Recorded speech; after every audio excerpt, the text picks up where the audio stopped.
Yookaan kana dhaga'amoo dhuguma siniin jedha biyyatti galuun hin barbaachisu. Bakka kun yaada kootidha.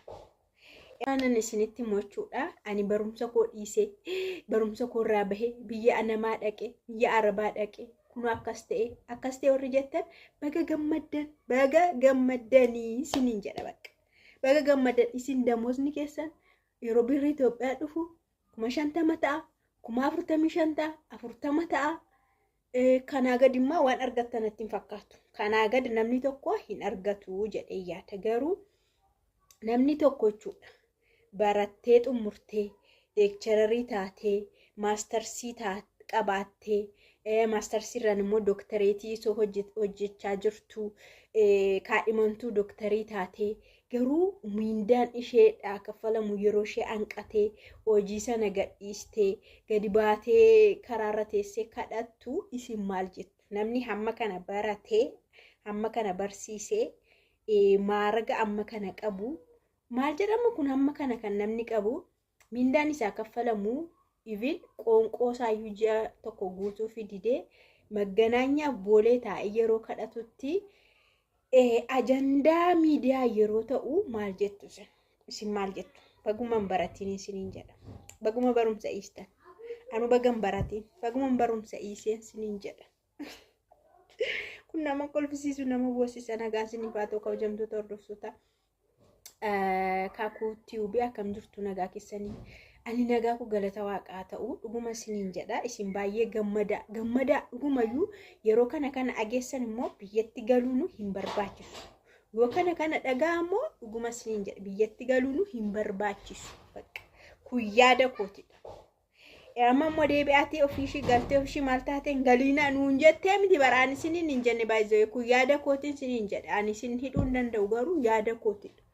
Abbaan fedha amma dirrisee galuu danda'a garuu yeroo kana dhageessu galuu si jibbisiisa siin jedha jechuudha. Amma waa'ee mee dubartii kana sin dhageessisa sagalee ishii ragaadhaaf jechuudha. Soba akkasin hin jenneef. ግን እዚህ ደረጃ ላይ ከደረስሽ በኋላ ለልመና ቦሌና መገናኛ አካባቢ መቀመጥሽ ከአቅም በላይ ቢሆንብሽ እንጂ ፈቅደሽ ሆኖ ብዬ አላስብም። kabajamtoota hordoftoota kaakuu tiubii akkam jirtu nagaa keessanii an baay'ee nagaa koo galata waaqaa ta'u lafa jirtanitti nagaan isiniif haa baay'atu. Har'a gammaduu qabdu isiniin jechuuf ana jechuudha. Iddoo jirtanitti waan hojjechaa jirtan sanarratti akka gammaduu qabdan viidiyoo isinii hojjedhe yeroo kaanii ceepha'amuun jira gadduun jira carraa maal jedhamuunis jira.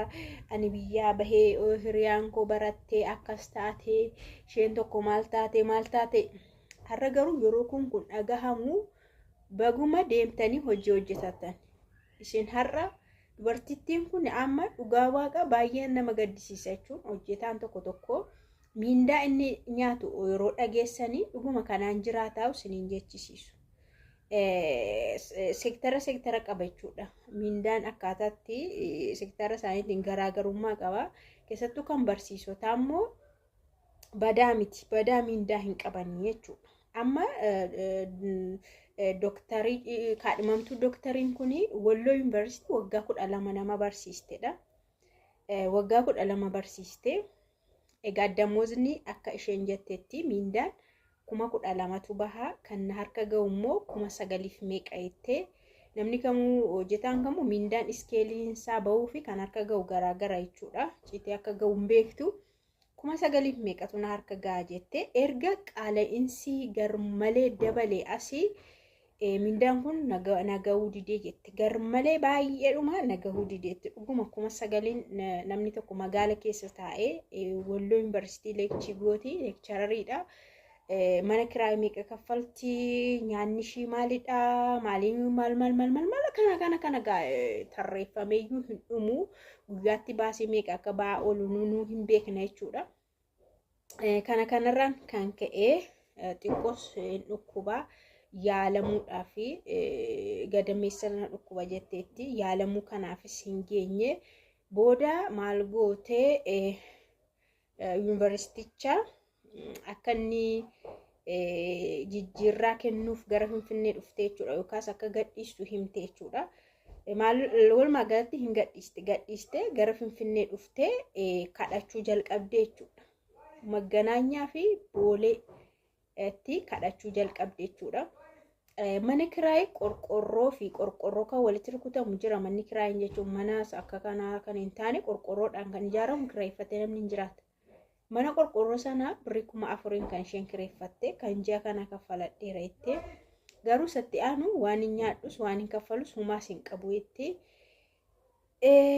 jetteetu miidiyaa irratti barreeffama waraqataan jechuudha. Suuraa ishee akka argaa jirtan barreeffama kana barreeffattee suuraa kaasee namni biraa ishee maxxansee jechuudha. Kaadhimamtuu dooktarii taatee amma karaa irratti teessee akka kadhachaa jirtuu fi waan nyaattu waan dhugdullee akka hin qabne namoonni akka na gargaaru jettee jechuudha. Kanaani kan isheen miidiyaa irratti baatee jechuudha. Baay'ee tokko nama ajaa'iba dhugaa waaqaa. Yeroo tokko wanti yaadamu wanti namarra gahu baay'ee tokko jechuun yeroo akkasii ilaaltu barumsa baay'ee tokko nama aarsa jechuudha. Nama aarsa yeroo akka kana ilaaltanii sektara gurguddaa akkasii iddoo gurguddaa akkasirra hojjetan yeroo ilaaltan miindaan isaanii gurguddaa isinitti fakkaatamti. Gurguddaamti dhugaa waaqa. Isin garuu anammas keessatti isin baguma deemtan siniin jechuufidhaan. Isa kana ani waa'ee isa kanaa hin beeku, waa'ee miindaas hin beeku, garuu rakkisaa akka ta'e nan beeka. Hojjettoonni akka isaan miindaan nu gahuu dide jedhanii bu'uun beekamaadha. Miindaan keenyaaf jireenyi keenya mana kiraayii kaffalu waliin gitu kan jedhan yeroo bu'uun ni dhagahama. Yeroollee gaafatan mootummaayyuu gaafatatan ni dhagahama. Yeroo baay'ee jechuudha gaaffii garaa miindaa fi jireenya qaala'insaa mana kiraayii wal bira qaban yeroo isaan gaafatatan miidiyaa irratti isinuu dhageessaniitu. Haa ta'u malee namoonni kaan immoo akkuma ta'etti wal gargaaree asiinis godhee achiinis godhee haati manaa waan ta'e gootee abbaan mana isa kan hojii akkuma ta'etti waliin makanii as gaabanii achi gaggargashanii jiraatu jechuudha. Kan ishee kanaa garuu baay'ee tokko keessaa bahee yeroo namni hamma kana baratee ka'ee karaarra taa'ee na gargaara jedhee kadhatu arguu caala wanti nama gaddisiisu hin jiru dhugaa waaqaa jechuudha. Inni kaan waan hin baranneef jedhama. Inni kaan carraansaa dura jalaa haca barabbarame jedhama. Namni akka kanaa garuu dhaloota qaru waggaa hamma kana hojjetee ka'ee karaarratti argamu jechuun immoo abdii nama kutachiisa jechuudha. Barumsaa fi carraan dhaloonni qabuyyuu inni ulfaataa jechuudha. Kanaaf walumaa galattu gara fuulduraatti hin fooyya'aa jennee yaadna. Mootummaanis waa'ee jaraa hin fooyyessannee yaadna. Isin garuu dhugaa waaqa yeroo kana laaltan biyyumatti deebi'uun barbaachisu achuma ta'anii doolaara ofii lakkaa'udha achuma ta'anii 50 gashee 60 gashee 40 gashee 45 gashee achuma ta'anii lakkaa'udha. Dhugaan siniin jedhama.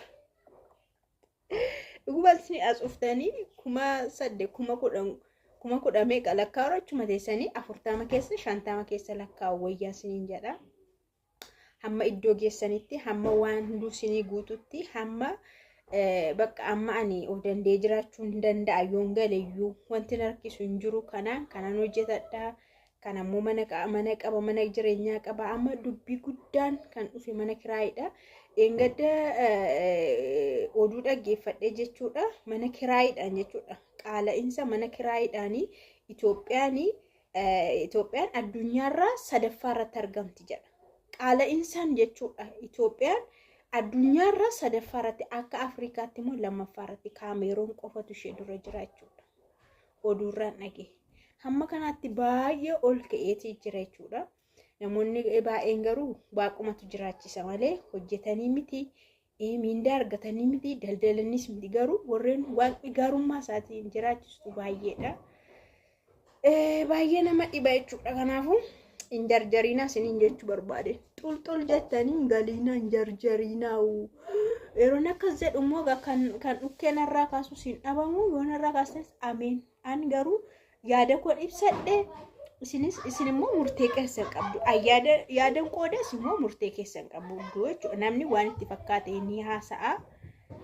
Abbaan immoo yoo isaa ta'e yaadni sun sirrii yoo ta'e fudhata yoo ta'u baay'ee immoo rijeekti godha isiniin jedha. Kanaafuu jabaadha maalumaafuu waan qabdan galmaan gahadha. irraa hafaa godhadhaati gala silaa baatan miti silaa hojjechuu deemtan miti silaa maqaan keessan hin bahe miti silaa deemtan jedhame miti silaa biyya arabaa hojjetteetti jedhamtu miti kanaafuu sirriitti waan irraa hafaa tokko qabaachuu qabdu dhuftanii waan irraa hafaa wayii yeroo kana keessa namni sirriitti fataa hidhee jiraatu yoo daldali qofadha daldalaa biizinasii nama hojjetu biizinas maanii kan ta'e qofatu kashkash godhe akka barbaadetti jiraata malee fi garuu rakkoo jabduudha isiniin jedha jabaadha maalumaaf